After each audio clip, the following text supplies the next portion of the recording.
Namaskar. Welcome to our weekly show Tea Talk, where we'll be discussing latest updates, news, what's buzzing on the social media, as well as all that you need to know to have that ease of living in this beautiful country.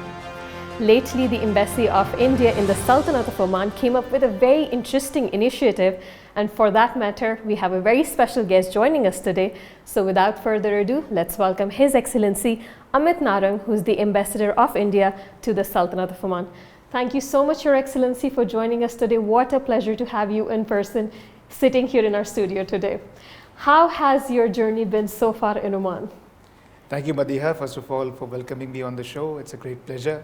And if I may, at the outset, through you, convey my greetings to your viewers. A warm namaskar, assalamu alaikum, and Ramadan Kareem. How has it been in Oman? When I was here, the very first month, a total Omani stranger welcomed me by saying, "Welcome to your home." And that's frankly how every Indian, not just me, how we feel in Oman, right at home. We have a great, fantastic relationship, centuries of friendly contact. But frankly, if you ask me what is that X factor of being in Oman, is this exceptional grace and kindness of the Omani people that makes your stay in this country so pleasurable. So to answer your question, absolutely thrilled to be here, absolutely happy and honored to have this opportunity to contribute to building the bonds of friendship that are between Indian and Omani people even stronger. Right. Your Excellency, you mentioned that, India and Oman share centuries of strong relationships. And during your tenure, how are you planning to further strengthen the existing relationships? So, Madiha, India-Oman relationship is truly special. It is founded on what we call the triple advantages of proximity, of familiarity, and of connectivity. We believe that we are maritime neighbors. The Arabian Sea, the blue waters of the Arabian Sea, they unite us rather than dividing us. And the closeness of the two countries can be gauged from the fact that it's only 3 days of shipping time and 2 hours of flying time. As a matter of fact, it takes less time to travel from Muscat to Mumbai than it takes to travel from Mumbai to Delhi. That's how close we are. Yes. It's not just this proximity, it's also the familiarity. Our ancestors have traded with each other, with goods, with ideas, with friendship, over centuries, in fact over millennia. And on top of that is the connectivity. Connectivity, of course, every major city in India is connected to Muscat now. But I'm not talking about the physical connectivity alone, it's also the cultural connectivity, the mental connectivity, the connectivity of the heart that really binds our two people together. So during my tenure, frankly, when I came 6 months ago to Oman, I genuinely felt that we are now at the cusp of a new phase in the India-Oman relationship. I thought that the COVID-related, pandemic-related disruptions are easing. Both India and Oman are showing strong signs of an economic rebound to rapid economic growth. Our economic fundamentals are strong. And on top of that, we have excellent leadership, a visionary leadership that has put in place comprehensive plans for national transformation. So taken together, I think if we harness all these factors, we are looking at a new phase in India-Oman relations, and frankly, my job is to make that happen. Yeah, I mean, talking about that, Your Excellency, lately a lot of flights have been opening between India and Oman. So it shows the connectivity, the ease of connectivity, the availability of people traveling between the two countries. So I totally second when you're saying, that during your tenure, things are opening up much more, and also because of the COVID restrictions that has been eased between both the countries. Absolutely. So, you still came during the time of the pandemic. Like 6 months ago, we were still in the midst of COVID-19. During that time, when you came, what kind of feedback did you receive from the community from then towards now? The response, the feedback of the community was on expected lines, which is outstanding. The Indian community, as you know, in Oman is one of the largest expat communities here. It's a community that is vibrant, it's a community that is dynamic. It's a community which has not just lived and thrived in this country, but has also contributed substantially to the growth and development of this country. It's a community that believes in the core Indian mantra of hard work, and of a community that never shies away from a good cause. So it's always a pleasure to interact with the community, and the response to all our initiatives is quite phenomenal. You know, Your Excellency used the word good cause, that Indian community in Oman does not shy away when it comes to a good cause. And we know for a fact that the Embassy of India came up with a very, very interesting initiative this month during the blessed month of Ramadan. Right. Can you tell our viewers about that initiative? Surely, and thank you for bringing that up. So we launched on 31st March of this year an initiative what we called in Hindi Seva Utsav, or the Festival of Service. So this year in India and of course worldwide, we are celebrating 75 years of India's independence, a glorious journey as a political nation, as an independent nation. And this is being celebrated in different forms all across the world. So we were thinking, let's do it in a manner which is not just consonant with and in line with the core Indian values and culture, but also which also brings out the political journey of India as an independent nation. And then we came up with this idea of celebrating through service. This is the idea behind the Seva Utsav. It was a community service fortnight where a range of activities were carried out by the Indian community using service to not just celebrate India's independence, but also a chance, a platform for them to give back and reciprocate the love and kindness that they get from the Omani people. And how challenging was it, Your Excellency, to come up with this idea and then actually implement it? Any good idea is challenging and logistics wise this was quite unprecedented, because it was the defining feature of this activity was that it was not limited to the embassy or even to Muscat. It was a pan-Indian community, pan-Oman activity. So we had volunteers and community members, school children, all across Oman, all across the 4 large cities of Oman coming together and contributing. So it was a bit of a challenge to get all that done together, but kudos to our team of volunteers from the community. It went off fantastically. Yes, absolutely. I've been getting notifications on a daily basis that today, you know, such and such activity has been done under the flagship of Seva Utsav. Could you tell our viewers a little about the activities that were organized under this program? Yeah, so community service, again, the idea was not just to do any one form of service.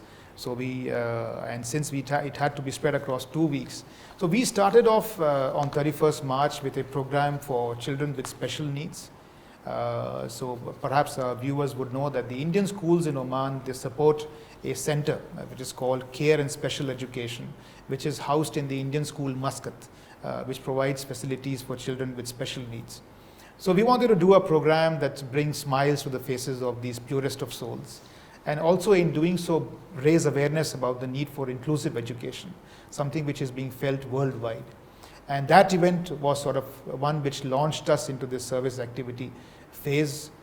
We followed that up with 3 activities for environment protection and conservation. We had school children and community members in Muscat, Sur, Salala and Sohar go out and do tree plantation, beach cleaning, and we also did wadi cleaning or hiking trail cleaning. And frankly, the idea was not just to raise awareness about cleanliness, but also to showcase the beauty of this lovely country. Right. Your Excellency, when you planned these activities and, you know, this program, was it only to target the community living in the Sultanate of Oman, the Indian community living in the Sultanate of Oman? And how was the turnout? Were you expecting a huge turnout, or were you expecting like people, you know, just showing up and it went beyond your expectations? Yeah, so one of the activities I did not mention, which was actually the most phenomenal, was this mega blood donation drive.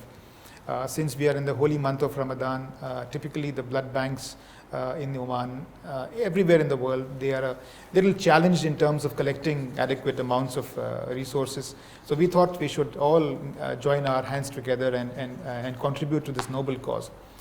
We set out, to be honest with you, we set out with a target of since we are celebrating 75 years of independence, we thought we will target 750 units of blood if we can do.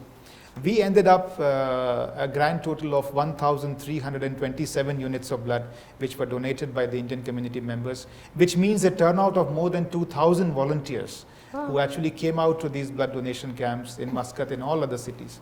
So to response, frankly, like you said, was phenomenal. I think there was a lot of enthusiasm, and it's a difficult month. People are busy. It's a pious month, but people came out in large numbers and donated generously.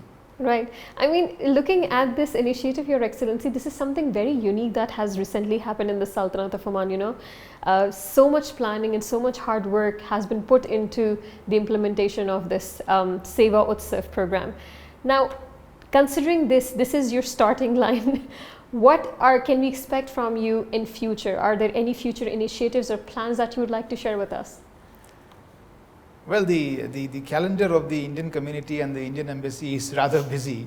So I think it will not be fair for me to give you a rundown of the next 6 months. But clearly the next round of activities that we are now planning for is the celebration of the International Day of Yoga. That, as you know, is celebrated every year on June 21. And we will, like every year in Muscat, there will be a large program, and yoga is very popular among Omani friends.